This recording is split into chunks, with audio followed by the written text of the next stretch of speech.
ভাবি, আপনি ব্যাগ গোছাইতেছেন, কোথায় যান? আমি আমার বাপের বাড়ি চলে যাবো, আমি এই বাড়িতে থাকবো না।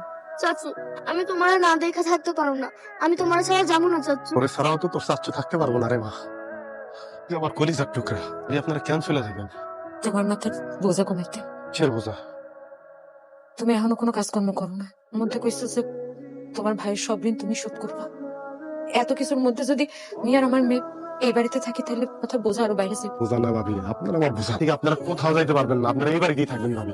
রাশেদ, আমার জামাই মরে গেছে, কোথায় আমি কি করবো? কোন অধিকারে এই বাড়িতে থাকবো বলো? আমি কোন পরিচয় নিয়ে এই বাড়িতে থাকবো? আপনি আমার ভাইয়ের বোন, সেই পরিচয়ে আপনি এই বাড়িতে থাকবেন। তারপরে যদি আপনি মনে করেন যে আমার ভাই মরে যাওয়া আপনার পরিচয় মুছে গেছে, তাহলে দরকার পড়লে আমি আপনার নতুন পরিচয় দেবো। নতুন করে পরিচয় দিব মানে? পরিচয় দেবো মানে প্রয়োজন আমি আপনার বিয়া করুন ভাবি। রাশেদ, এইটা তুই কি করছ? আমি ঠিকই কইছি, প্রয়োজন আমি ভাবিরে বিয়া করুন। ভাবি আমার স্ত্রীর পরিচয় এই বাড়িতে থাকবো, আমার কলিজার টুকরা মুক্তা আমার মায়ের পরিচয় এই বাড়িতে থাকবে। বড্ড ভয় লাগে রাশেদ, কোন কথা বলো না। ওর স্বামীর অনেক ভালোবাসি, জায়গা আমি কাউরে দিতে পারবো না। আমি স্বামী স্ত্রীকে নিয়ে আমি সারা জীবন কাটাই দিতে চাই। আমি জীবনে অন্য কাউরে বিয়ে করতে পারবো না, তার দিতে পারবো না। যা বলার আমার বলেন। আমি হইতেছে তোর ভাবি আমাকে জন্য মাঝে মাঝে একটু সময় দিব, মিষ্টি মিষ্টি কথা কইব, আমাকে খুশি কইরা দিব। ব্যবস্থা যদি তুই করতে পারো, টাকা আর দিতে হইব না, সমস্ত ব্যবস্থা আমরা করব।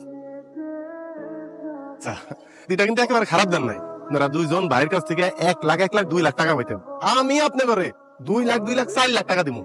আপনাকে দুইজনেরই তো দুইটা আবি একটা জোয়ান মাইয়া আছে না, মাইয়া দুইটা না আমার হাতে তুলে দিবেন, আমি একটু ফুর্তি পারলাম আর কি। আমার ভাই মইরা গেছে, সেই দিনই আমি অর্ধেক মইরা গেছি। বাইসা আছি, মা বাঁচতি আর ওই বাবির দিকে তাকায়া যদি সেই দিকে চোখ দেস, কিন্তু আমার বাঁচার ইচ্ছাটা মইরা যাইবো। আর যদি বাইসা থাকা স্বাদ মইরা যায়,